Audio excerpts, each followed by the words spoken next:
الحمد لله رب العالمين والعاقبة للمتقين والصلاة والسلام على سيد الأنبياء والمرسلين. قال تبارك وتعالى في كلام مجيد: إنما يريد الله ليذهب عنكم الرجس أهل البيت ويطهركم تطهيرا. صدق الله العظيم وصدق رسوله النبي الكريم الأمين. إن الله وملائكته يصلون على النبي يا أيها الذين آمنوا صلوا عليه وسلموا تسليما. اللهم صل على سيدنا ومولانا محمد وعلى آل سيدنا ومولانا محمد وبارك وسلم وصل عليه. معزز محترم سامعین، 10 محرم الحرام کے اس دن اللہ رب العزت نے ایک مرتبہ پھر ہمیں شہدائے کربلا کو یاد کرنے اور یاد رکھنے کی توفیق اور سعادت نصیب فرمائی. سامعین محترم، آج کی یہ جو مجلس ہے اس کی 2 نسبتیں ہیں. ایک نسبت تو شہدائے کربلا کی ہے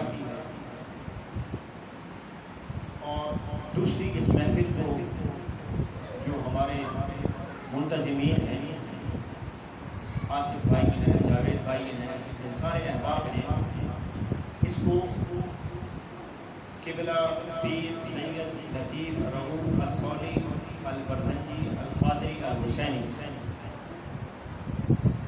ان کی والدہ ماجدہ سے بھی منسوب کیا ہے. اس کی وجہ یہ ہے کہ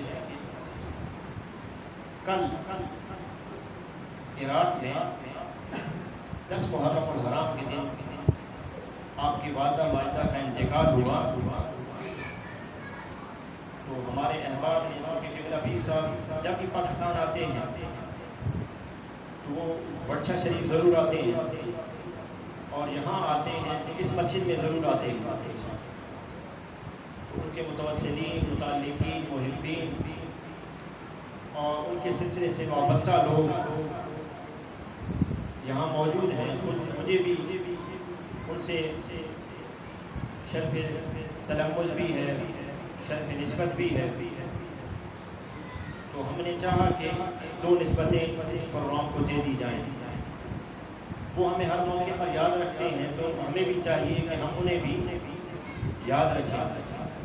خود امام حسین کی اولاد سے ہیں اور یہ عجب نسبت ہے کہ 10 محرم الحرام کے ہی دن ان کی والدہ ماجدہ اس دنیا سے دار بقا کی طرف سفر فرما گئیں. پوری دنیا کے مسلمانوں کے لیے یہ عاشورہ، یوم عاشورہ، واقعہ کربلا کے بعد بالعموم کیفیات غم سے عبارت ہوا کرتا ہے کہ مسلمان پوری دنیا کے وہ اپنے اندر ایک غم رکھتے ہیں، لیکن خصوصاً سادات حسینیہ کے لیے یہ لمحات غم سے بھرپور ہوتے ہیں، کیونکہ ان کے جد امجد نبی کریم علیہ السلام و تسلیم کے نواسے اور حضرت علی المرتضیٰ کے لخت جگر امام حسین رضی اللہ تعالیٰ عنہ کے ساتھ جو کچھ کربلا میں ہوا، فطرتاً جو حسینی سادات ہیں وہ اس کو زیادہ محسوس کرتے ہیں، کیونکہ حسینیت ان کے مزاج کا حصہ ہے، حسینیت ان کے خون کا حصہ ہے، حسینیت ان کی فطرت کا حصہ ہے. تو لہٰذا ہم نے چاہا کہ ہم اس محفل کو 2 نسبتیں دے دیں. قبلہ پیر صاحب ہر سال آتے ہیں، وہ کوئی معمولی شخصیت نہیں ہے، غیر معمولی شخصیت ہے. ان کے جد امجد حضرت شیخ عبد القادر جلال الدین الصولی رضی اللہ تعالیٰ عنہ وہ اپنے زمانے کے غوث زماں ہوئے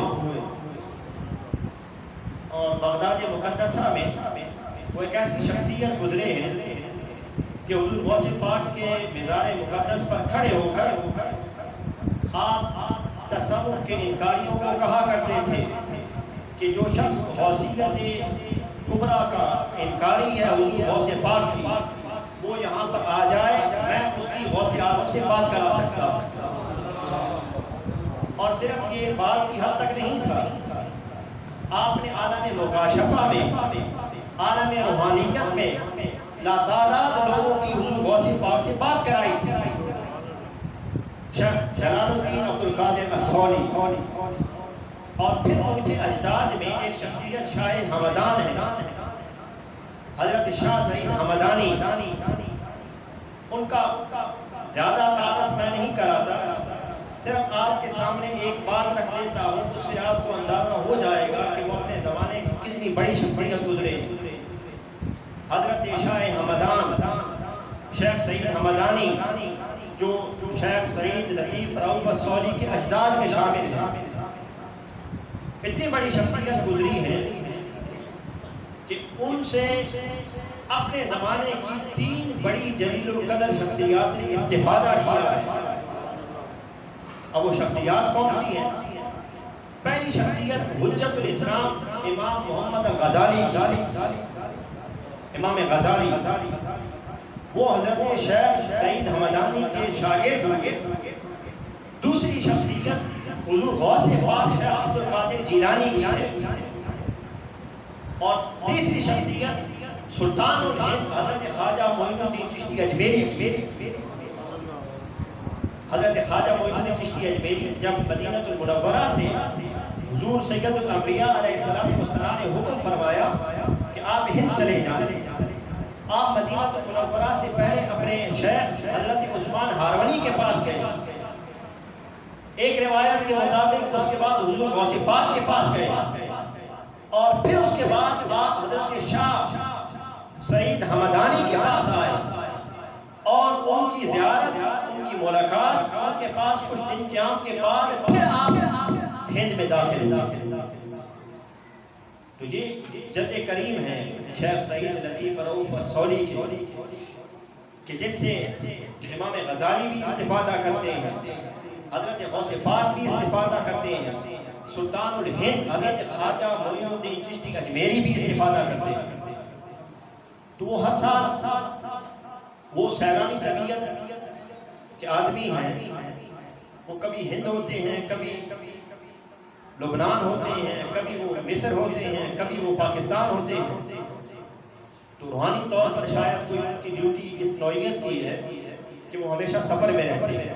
ابھی ہندوستان سے واپس گئے تو کچھ دن گزرے کہ آپ کی والدہ ماجدہ کا کل انتقال ہو گیا۔ آج ہم سارے لوگ ان کے ساتھ ان کے غم میں برابر کے شریک ہیں۔ رب کائنات ان کی والدہ ماجدہ کی کامل مغفرت فرمائے، اور انبیاء، صدیقین، شہداء کے ساتھ ان کا حشر فرمائے۔ نبی کریم رؤوف الرحیم علیہ السلام و تسلیم کی شفاعت کبریٰ نصیب فرمائے۔ اب دوسری نسبت امام حسین کی ہے رضی اللہ تعالیٰ عنہ۔ سامعین محترم، بڑی ہی مدلل گفتگو مجھ سے پہلے میرے بڑے بھائی حضرت علامہ مولانا مظفر الدین صاحب سیالوی کر چکے ہیں، اور بہت ہی پیاری گفتگو جو ہمارے انشاءاللہ نئے آنے والے مستقبل کے ایک ابھرتے ہوئے عالم ہوں گے، اللہ رب العزت انہیں اور ترقی عطا فرمائے۔ مولانا ابراہیم صاحب بڑی خوبصورت انہوں نے جو 2-4 باتیں کی ہیں آخر میں، بڑی خوبصورت کی، تو میں صرف حاضری لگواؤں گا۔ سوال یہ ہے کہ نبی کریم علیہ السلام تسلیم نے اپنی امت سے یہ تقاضا کیوں کیا کہ میری امت اہل بیت سے وابستہ ہو جائے؟ اللہم صلی علی محمد وعلی آل محمد کما صلیت علی ابراہیم وعلی آل ابراہیم انک حمید مجید۔ یہ درود ہے، ہر نماز میں ہم پڑھتے ہیں، یہ بنیادی طور پر ایک دعائیہ دلیل ہے کہ نبی کریم رؤوف الرحیم علیہ الصلوۃ والتسلیم خدا کی بارگاہ میں یہ دعا کرتے ہیں جو ہمیں درود کی صورت میں ملا ہے کہ یا رب میری اہل بیت کا مقام اور مرتبہ میری امت میں ویسا ہونا چاہیے جیسا بنی اسرائیل میں بنی اسرائیل کے انبیاء کا اللہم صلی علی محمد وعلی آل محمد کما صلیت علی ابراہیم وعلی آل ابراہیم انک حمید مجید. آل ابراہیم کا تذکرہ ہے. آل ابراہیم میں، آل یعقوب میں، بنی اسرائیل میں جو عزت، جو وقار، جو قدر و منزلہ بنی اسرائیل کے انبیاء کو حاصل رہی، سید الانبیاء علیہ الصلوۃ والسلام کی یہ خواہش ہے کہ میری امت میں وہی عزت، توقیر، مقام، مرتبہ اور منصب میری اہل بیت کو حاصل ہو. میرے بعد نبوت نہیں آئے لیکن میری امت میرے اہل بیت کے گرد اسی طرح جڑ جائے جس طرح بنی اسرائیل اپنے انبیاء کے گرد جڑے تھے. تو کیا سید الانبیاء کی یہ دعا مقبول نہ ہوئی؟ حضور کی دعا مقبول ہوئی اور یہ درود پاک ہر مسلمان کی نماز کا حصہ بنا. اور پھر اہل بیت نے ایک ایسے شجر سایہ دار کی شکل اختیار کی، ایک ایسے نورانی درخت کی شکل اختیار کی جس کی شاخیں اور جس کے برگ و بار پورے عالم اسلام پر پھیل گئے. اہل بیت نبوت عالم اسلام میں ایک ایسے نورانی درخت کی حیثیت رکھتے ہیں جس کی چھاؤں میں پوری امت سما جاتی ہے. دیکھیے اہل بیت کی جلیل القدر شخصیات کو دیکھیے.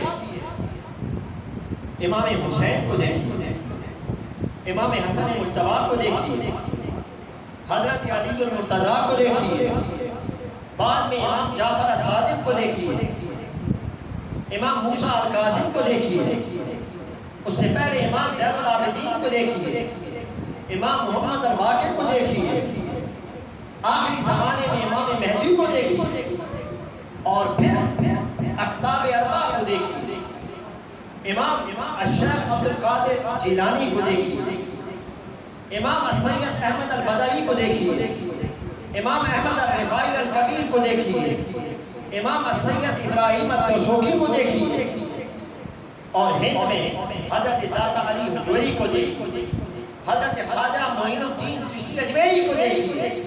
یہ سارے کون ہیں؟ یہ سارے ان کا تعلق اہل بیت سے، یہ سارے حضور کے گھر کے افراد ہیں. تو حضور یہ بات جانتے ہیں کہ میری امت میں میرے اہل بیت پوری روئے زمین پر پھیل جائیں. اب امت کو بہت کا سامنا ہوگا، دوری کا سامنا ہوگا. ایک دوری تو زمانے کی ہوگی کہ صدیاں گزر جائیں گی، اور ایک دوری مکان کی ہوگی کہ لوگ حجاز مقدسہ سے بہت دور جا کر بسیں. دیکھیے ہم بہت دور بستے ہیں حجاز مقدسہ سے. کچھ افریقہ میں بستے ہیں، کوئی افغانستان میں بستے ہیں، کوئی عراق میں بستے ہیں، کوئی لبنان میں بستے ہیں. تو سید الانبیاء یہ بات دیکھ رہے تھے کہ لوگ حجاز مقدسہ سے بہت دور چلے جائیں اور پھر لوگوں پر صدیاں گزر جائیں. 14 صدیاں ہم گزار چکے، ہم پر گزر گئی.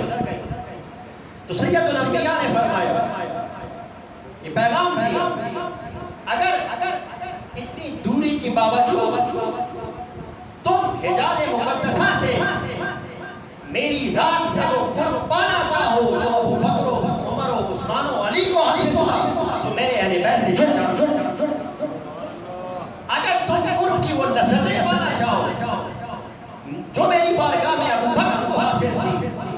میری بارگاہ کی عمر کو حاصل تھی، جو میری بارگاہ کے عثمان کو حاصل تھی، تو جہاں جہاں میرے خاندان کے کسی فرد کو دیکھو اس کے قریب جڑ جاؤ، تمہیں میری ذات سے وہی لذت نصیب ہوگی، تمہیں میری ذات سے وہی قرب نصیب ہوگا جو صحابہ کرام کو حاصل ہوا۔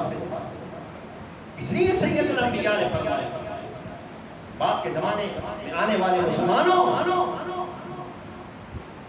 انی تارک فیکم الثقلین، میں تم میں دو بھاری چیزیں چھوڑ کے جاتا ہوں، ایک قرآن اور دوسرے میرے اہل بیت، لن تضلوا بعدی، اگر تم ان سے جڑ جاؤ گے تم گمراہ نہیں ہو سکتے۔ لہذا جو شخص قرآن سے جڑ جاتا ہے، جو شخص اہل بیت سے جڑ جاتا ہے، گمراہ نہیں ہو سکتا۔ کتنا پیارا گھرانہ ہے جس میں سیدہ فاطمہ الزہرا ہے سلام اللہ علیہا رضی اللہ تعالی عنہا، جس میں امام علی المرتضیٰ ہے، جس میں امام حسن مجتبیٰ ہے، جس میں امام حسین شہید کربلا ہے۔ کتنا خوبصورت گھرانہ ہے۔ حضرت فاطمہ جن کی طہارت کی وجہ سے زہرا کہا جاتا ہے، جن کی پاکیزگی کی وجہ سے زہرا کہا جاتا ہے، وہ جب اس دنیا سے گئی ہیں کسی کو اجازت نہیں تھی کہ سیدہ فاطمہ الزہرا کے وجود مقدسہ کو غسل دے۔ وصال سے پہلے آپ نے خود غسل فرمایا میرا وقت آخر میں خود غسل فرمایا، اور اس کے بعد آپ کا وصال ہو گیا۔ پابندی تھی کہ حضرت فاطمہ الزہرا کے وجود کو کوئی اور غسل نہ دے۔ ایسا گھرانہ ہے سیدہ فاطمہ جن کو بطول کہتے ہیں، اس لیے کہ ان کا گھر مسجد نبوی کے متصل تھا۔ جب سید الانبیاء علیہ السلام مسجد نبوی میں کھڑے ہو کر صحابہ کرام کو تلقین فرمایا کرتے تھے، سیدہ فاطمہ اپنے کام چھوڑ کر سید الانبیاء کی گفتگو سنا کرتی تھی اور زار زار رویا کرتی تھی۔ ان کی اس دنیا ازاری کی وجہ سے، دین سے محبت کی وجہ سے، سید الانبیاء کی کلمات سے جڑے رہنے کی وجہ سے ان کو بطول کہتے ہیں۔ فاطمہ الزہرا رضی اللہ تعالی عنہا جن کے متعلق سید الانبیاء نے فرمایا سیدۃ النساء اہل الجنہ، جنتی عورتوں کی سردار فاطمہ الزہرا ہے۔ دنیا انہوں نے کیسی گزاری، دنیا کتنی مشکل گزاری کہ گھر کے سارے کام سیدہ فاطمہ خود کرتی تھی، کھانا خود پکانا، جھاڑو خود دینا، صفائی خود کرنا، بچوں کی نگہداشت خود کرنا، حتیٰ کہ چکی خود پیسا کرتی، ہاتھوں پر چھالے پڑ گئے تھے، بدن پر گٹھے پڑ گئے تھے۔ حضرت علی المرتضیٰ نے کہا کہ آپ دیکھیں آپ کے ہاتھوں پر چھالے ہیں،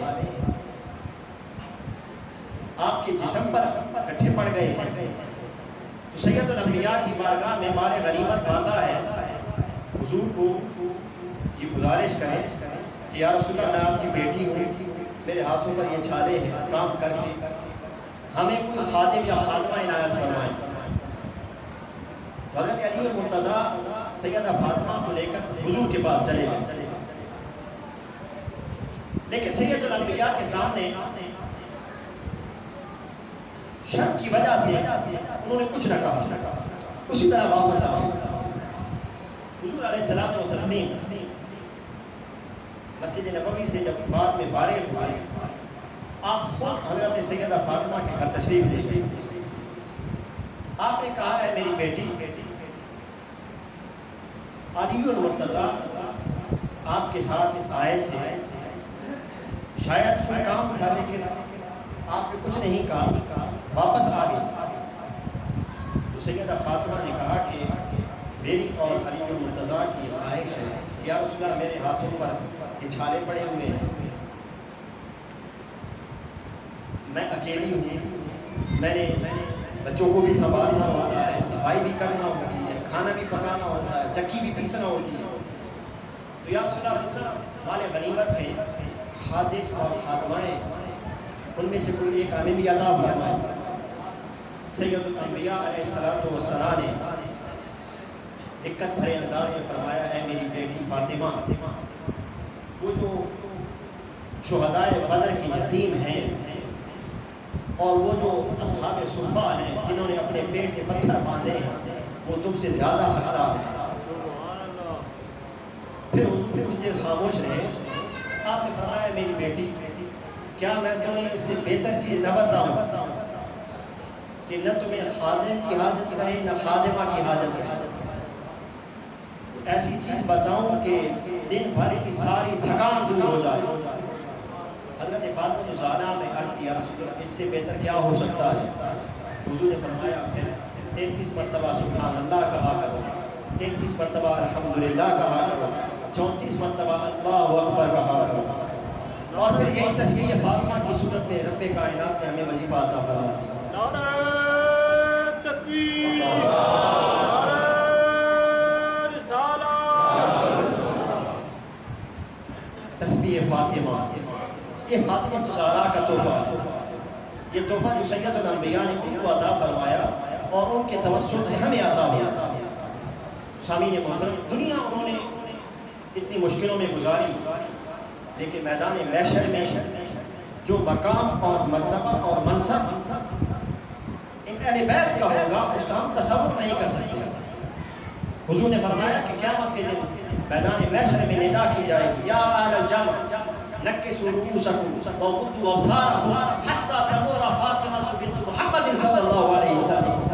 اے محشریوں، اپنی گردنوں کو جھکا دو، اپنی آنکھوں کو بند کر دو تاکہ فاطمہ بنت محمد کی سواری گزر جائے. 70,000 حوروں کی جلوں میں سید الانبیاء نے فرمایا کہ بجلی جیسی رفتار سے حضرت فاطمہ الزہرا کی سواری میدان محشر سے گزر جائے. اتنا بڑا گھرانہ رب کائنات. اور بہت سی چیزیں میں نے کہنی تھی. اللہ رب العزت اس محبت پر ہمیں قائم رکھے اور اسی محبت پر ہمیں موت نصیب فرمائے.